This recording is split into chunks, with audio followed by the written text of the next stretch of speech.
Hello जी aspirant. तो आज अपन बात करने वाले हैं 22 जनवरी के सेकंड शिफ्ट का जो पेपर है उसके एनालिसिस की।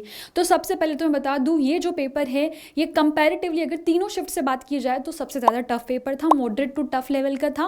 और इसमें भी अगर अपन सब्जेक्ट वाइज बात करें तो अगर मैं सबसे पहले बात करूँ केमिस्ट्री की, तो जैसा कि हर एक शिफ्ट में हुआ है, केमिस्ट्री का पेपर जो था वो मॉडरेट टू टफ था, मतलब टफ ही था। इसमें वही स्टेटमेंट वाले जो क्वेश्चन है वो ज़्यादा पूछे गए हैं। साथ ही में बच्चों ने सबसे ज़्यादा बोला है कि डेप्थ वाले क्वेश्चन पूछे गए, मतलब जिसमें डीप नॉलेज रिक्वायर्ड है, ऐसे वाले क्वेश्चन पूछे गए हैं। ठीक है। और अगर चैप्टर्स की बात करें तो इसमें केमिकल बॉन्डिंग जिसका ज़्यादा वेटेज होता है उसके क्वेश्चंस कम आए हैं। पीरियोडिक के अच्छे खासे क्वेश्चंस हैं, कोऑर्डिनेशन के भी क्वेश्चंस हैं, थर्मो के भी क्वेश्चंस हैं और इलेक्ट्रो के भी क्वेश्चंस हैं। तो अगर टॉपिक्स आपको देखना है तो ये सारे टॉपिक्स हैं। और अगर अपन सेकंड सब्जेक्ट की बात करें जो कि है फिजिक्स, तो फिजिक्स का पेपर, क्योंकि अगर अपन केमिस्ट्री और मैथ से कंपेयर करें तो फिजिक्स कंपैरेटिवली ईजी था। ठीक है। अगर फिजिक्स में अगर अपन बात करें तो जो चैप्टर्स और जो टॉपिक सबसे ज़्यादा जिनके क्वेश्चंस बने हैं वो है रे ऑप्टिक्स, लॉजिकेट्स और साथ में फ्लूइड एंड मैकेनिक्स। इनके सबसे ज़्यादा क्वेश्चन बने हैं फिजिक्स के अंदर। और वैसे ही अगर अपन मैथ्स की बात करें तो मैथ्स के पेपर को सभी शिफ्ट में लेंदी बताया गया है। तो आपको अब क्या करना है, अगर आपका पेपर कल है या उसके बाद है तो आपको क्या करना है, आपको ज़्यादा टाइम सेव करना है मैथ्स के लिए। ठीक है। तो मैथ्स का पेपर हर एक शिफ्ट में लेंदी बताए गए हैं और बच्चे ने मैक्सिमम ऐसा बोला है कि 5 से 10 क्वेश्चन ही उनसे बन पाए हैं, इससे ज़्यादा क्वेश्चन नहीं बन पाए हैं। और चैप्टर्स की बात करें तो वही जो हर एक शिफ्ट में हो रहा है, वेक्टर 3D के क्वेश्चंस ज़्यादा हैं। ठीक है।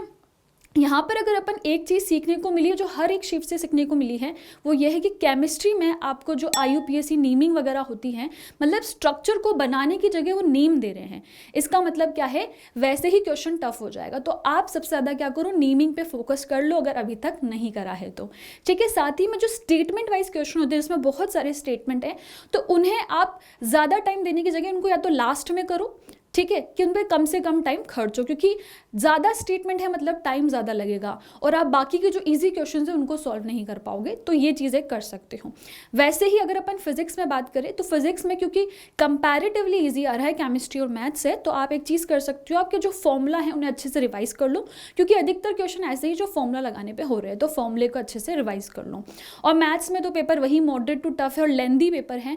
तो सबसे बड़ी चीज़ जो आप कर सकते हो वो ये कि आप मैथ्स में टाइम सेव करके रखो कि मेरे को इतना टाइम तो मैथ्स को देना ही है, क्योंकि हर एक शिफ्ट में एक कॉमन चीज़ है जो कि मैथ्स का पेपर है वो बहुत लेंदी आया है। तो अगर इस शिफ्ट की बात करें कि बच्चे कितने क्वेश्चन अटेम्प्ट कर पाए हैं मैक्सिमम क्वेश्चन, तो वो बच्चों ने बोला है कि वो 40 टू 45, 30 टू 45 के बीच में ही क्वेश्चंस को अटेम्प्ट कर पाए हैं। जिसमें से अगर केमिस्ट्री की बात करें तो 10 से 12 क्वेश्चन वो अटेम्प्ट कर पाए हैं। फिजिक्स में कंपैरेटिवली ज़्यादा है, 15, 16 से 20 के अराउंड वो क्वेश्चंस कर पाए हैं। और मैथ्स में सबसे कम क्वेश्चन है, 5 से 10 क्वेश्चन ही बच्चे अटेम्प्ट कर पाए हैं। तो ये चीज़ आपको अच्छे से याद रखनी है। आई होप ये जो पूरा एनालिसिस है आपको हेल्प करे और आप अच्छे से अब जो चीज़ें हैं उनको तैयार कर पाओ। जैसे कि एक मैंने बता ही दिया है कि ऑर्गेनिक के क्वेश्चन सबसे ज़्यादा पूछे जा रहे हैं केमिस्ट्री में, तो आप नेमिंग को अच्छे से पढ़ लो। फिजिक्स में फॉर्मूला और थर्ड मैथ्स के लिए सिर्फ टाइम सेव कर लो, क्योंकि मैथ्स का पेपर तो टफ आएगा ही सही। ठीक है। अब एक और चीज़ है जो आपको ध्यान रखनी है वो ये कि जो हमारी हाईएस्ट ROI वाली सीरीज़ है, जिसमें हमने हर एक चैप्टर जिसको आप कम से कम समय में पढ़ के ज़्यादा से ज़्यादा बेनिफिट ले सकते हैं, वो बताया है हर एक सब्जेक्ट का, फिजिक्स, केमिस्ट्री एंड मैथ्स का। तो आप उसे एक बार देख सकते हैं। उसमें सब टॉपिक वाइज भी हमने डिवीजन करा है, तो उसे भी एक बार चेकआउट कर सकते हैं। साथ ही में जितने भी शिफ्ट के पेपर हैं जो 21 जनवरी का है और जो आज का है 22 जनवरी का, उन सभी पेपर्स को आप क्या है बच्चों एक बार फ्री ऑफ कॉस्ट myexams.ai के ऐप पे आप अटैम्प्ट कर सकते हो। तो इसका ज़्यादा से ज़्यादा यूज़ करो, अटैम्प्ट करो अच्छे से आपका, क्योंकि बहुत सारे बच्चों को ये देखने को भी मिला है कि जिन्होंने जो पिछली शिफ्ट के पेपर्स करे हैं ना, उनको जो पेपर है वो ईजी लगा, क्योंकि उन्होंने क्या करा, पिछले शिफ्ट के जो पेपर हैं उन्हें पहले ही एक बार लगा लिया। तो आप लोग भी ये चीज़ कर लेना। जितनी भी 4 शिफ्ट्स हो चुके हैं उनके जो क्वेश्चन हैं उनको आप लगा सकते हो myexams.ai के ऐप पे, वो भी फ्री ऑफ कॉस्ट। तो इसका जितना हो सके उतना यूज़ करो।